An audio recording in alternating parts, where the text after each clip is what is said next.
For today's project, we're going to be changing my rotor, my master cylinder, brake light switch, cush drive, and DOT4 fluid.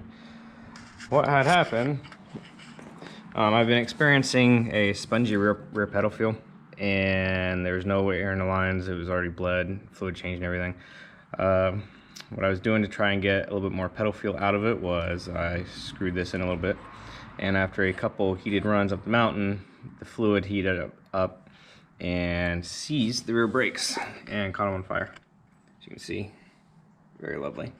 In doing so, it melted the brake light switch, which is back here.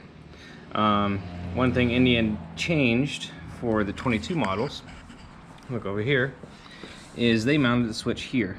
It makes a lot more sense than having it up here, and it also removes the risk of damaging the switch and wiring when you're taking off your caliper when you're changing your rear tire, which I know a couple people have done.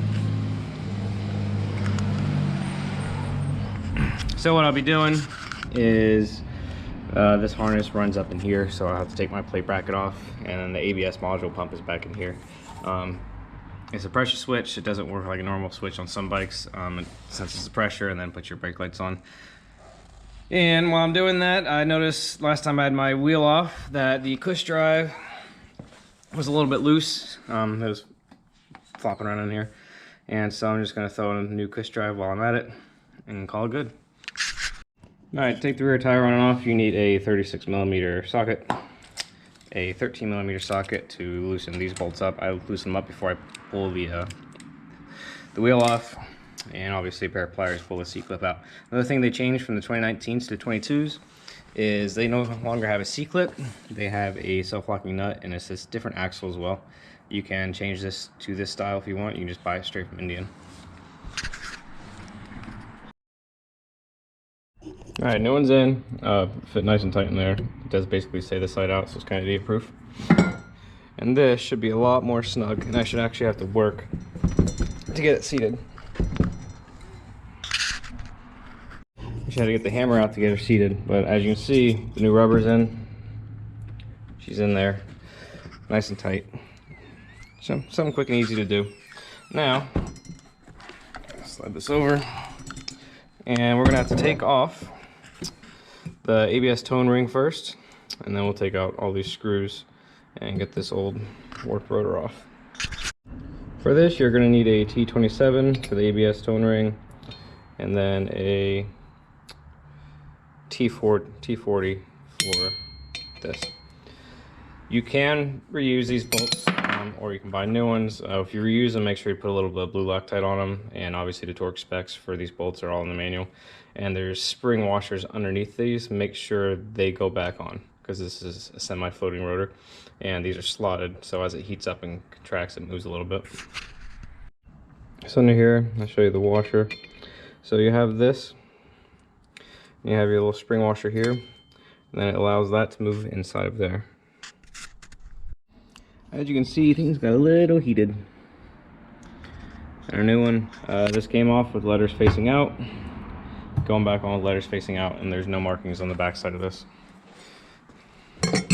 Throw this on here, throw some medium Loctite on my bolts, and torque her down. Same thing with the tone ring bolts, just a little dab of blue Loctite is all you need.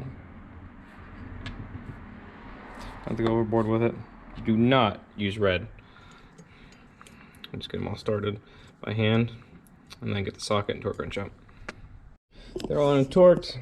Add a little safety stripe for my OCD, just to make sure nothing moves. It makes the pre-ride inspections a lot easier. I don't like to give out torque specs in videos because torque specs sometimes change in the manual as the manuals get revised or updated. So whatever your particular manual calls for, use that torque. And you should be looking at a manual anyway if you're going to do this sort of stuff. Well, that escalated quite quickly. It's not as simple as I thought it would be. For taking the gas tank out, I have a separate video for that. It's super simple. It only takes 10-15 minutes with your basic hand tools. I had to do that because what I did was I just cut the wire off that sensor, pulled it through, and luckily for me, that sensor goes all the way over here. and there's really no way to get to it without taking the tank off. You could probably get to it if you take this one off. However, to take this side off, the shock has to come off. Obviously, for obvious reasons. And with the low mount exhaust, I can't just put a typical engine stand under it. You can raise it with this, but obviously it's from a rafter, but obviously you have to take that off. So the easiest way to do is just take the left side mount off. You'd have to do this anyway if you're going to change your plugs, and then obviously there's a couple more steps to get this off. And for those of you doing the coolant junction recall yourself, you have to do all this as well as take the throttle bodies off to get to the T-junction there if you don't want to go through the frame like I did and scratch it. So I'm going to get the new sensor plugged in, this sensor unplugged, and start on that. Okay, so for these sensors, the way they are, you have to leave them unplugged to install them and remove them if you want to reuse it. Because obviously as you unscrew this, you're going to bind up this entire wire with all these threads. So what this is going to do is it's going to replace this banjo bolt here. And it's going to screw in just like that and then plug in underneath here. And then what I'm going to do is I'm going to take this banjo bolt that I'm not using anymore, and I'm going to stick it back here and completely get rid of this. Obviously you'll need new copper gaskets and then re-bleed everything. So what I'm going to do next is I'm going to have to take this cover off my gills rear sets. There's two Allen bolts in the back of here, so then this whole master cylinder will just come off as an assembly. This line will just dangle here until I get that sensor put in. And luckily my copper gaskets should come in the mail here within a couple minutes. To make things slightly less messy, I went ahead and drained the brake fluid, excess brake fluid out of this. And before I disconnect it from here, take a 13mm wrench.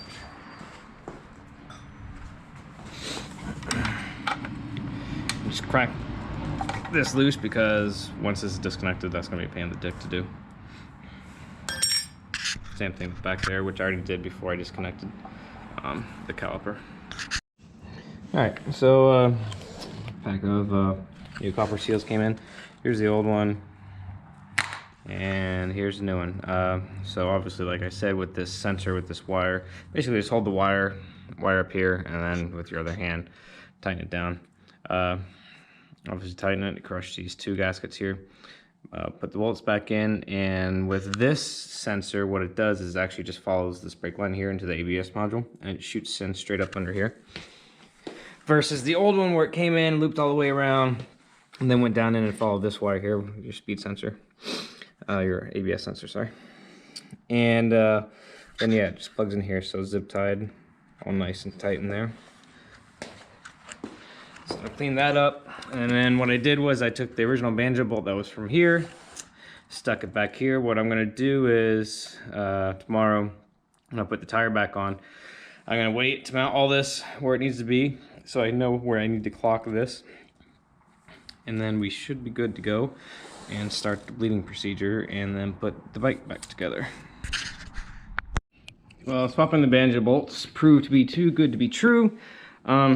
Turns out the original banjo bolt for that is just too long, so I had to be a little janky and stack some copper gaskets in there. I'll end up buying the original bolt off of the 22 to put back here, but it does clean this up. You don't have that stupid wiring hanging out, and then this wire ABS sensor, I kind of pulled through the harness to take a little bit of slack out so it's not hanging out too far. And now what I'll do is fill it with fluid and start the whole bleeding procedure. It's pretty self-explanatory. There's tons of videos on YouTube, so I'm not going to bore you with that. And then we'll get to putting the bike back together. I'll show you anyway, since I'm here. So basically fill this reservoir up, keep pumping this, and then hold this down.